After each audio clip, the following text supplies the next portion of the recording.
Azumo, a girl haunted by a curse of causing bad luck to anyone she touches, stands poised to end her life.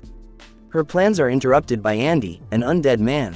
When Andy approaches her, despite her warnings, he gets stabbed and subsequently run over by a train. Astonishingly, Andy's body regenerates, and he reveals his undead nature to a bewildered Azumo. Azumo, believing she has killed Andy, is shocked to see him regenerate. Andy, intrigued by her unique ability, refuses to leave her alone, even as police approach. He uses his blood to fly, taking Azumo to the top of a building. There, despite her pleas, he insists she answer his questions about her ability. Azumo, under threat of being thrown off the building, reluctantly reveals her tragic past.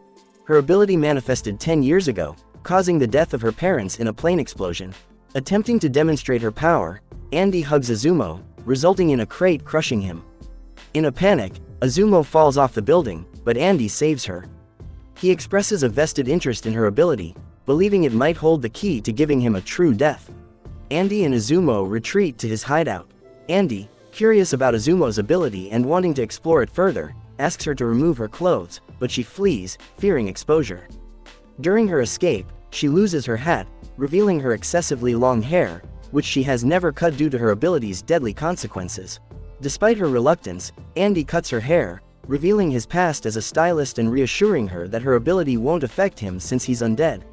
Azumo is pleasantly surprised with her new haircut, but their moment is interrupted when a group of men ambush them. These men, aware of Azumo's ability, capture Andy and handcuff Azumo, revealing their mission to control individuals with special powers, referred to as negators.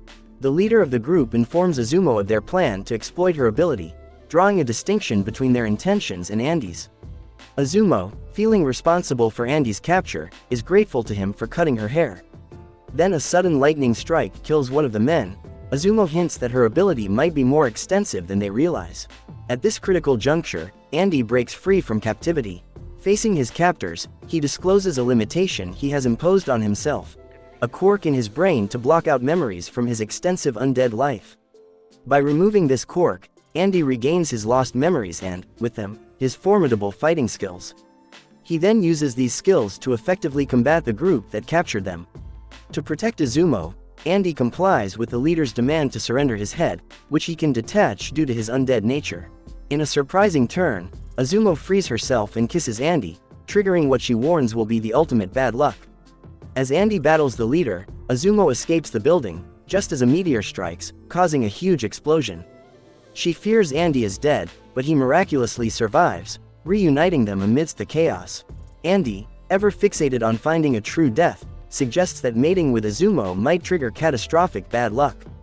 However, Azumo rebuffs this idea, explaining from a past experience that the intensity of bad luck she causes correlates with her feelings for the person involved. She warns Andy that any forced intimacy will only make her hate him, negating the potential for the kind of misfortune he seeks. In response, Andy alters his approach, declaring that he won't allow Azumo to die until she falls in love with him. Later, Andy takes proactive steps to protect Azumo by equipping her with heavy armor.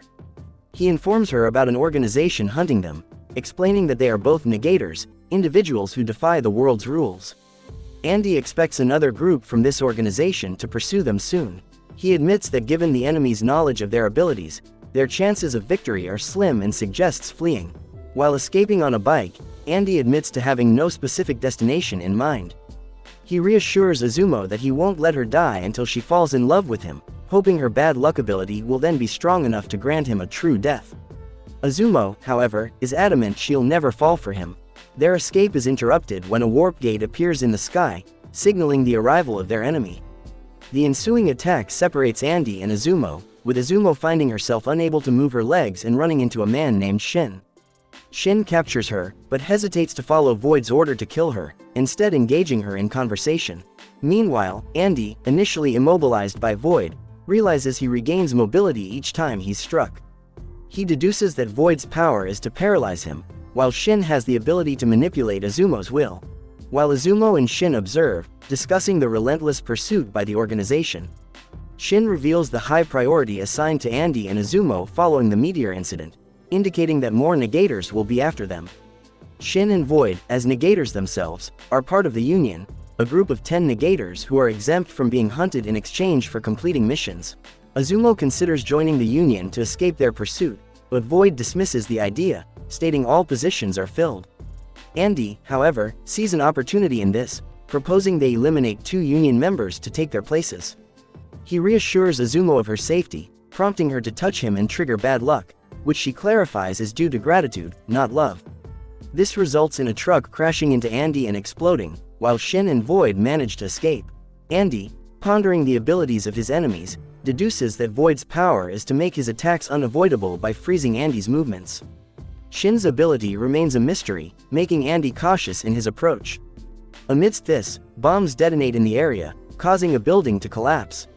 Azumo is left wondering if this chaos is due to her bad luck ability or mere coincidence.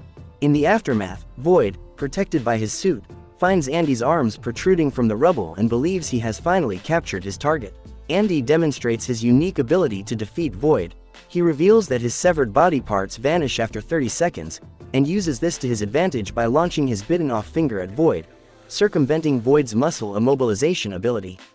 This strategic move catches Void off guard, resulting in his swift defeat. Shin, witnessing Void's downfall, confronts Andy but is able to easily fend off his attacks. Andy speculates about Shin's ability, which seems related to parrying. Azumo hands Andy a sword, but Shin's ability causes Andy to hesitate, hinting at a possible mental influence.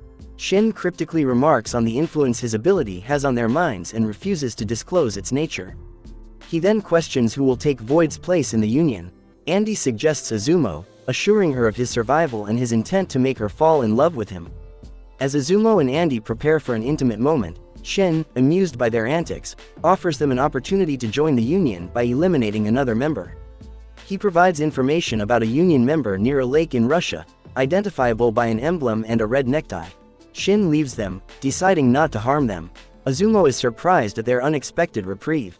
Andy then outlines his plan to travel to Russia by boat and then by plane to Irkutsk, where his allies await to assist them in defeating another Union member, thereby securing a spot for them in the Union and potentially bringing their ordeal to a peaceful resolution.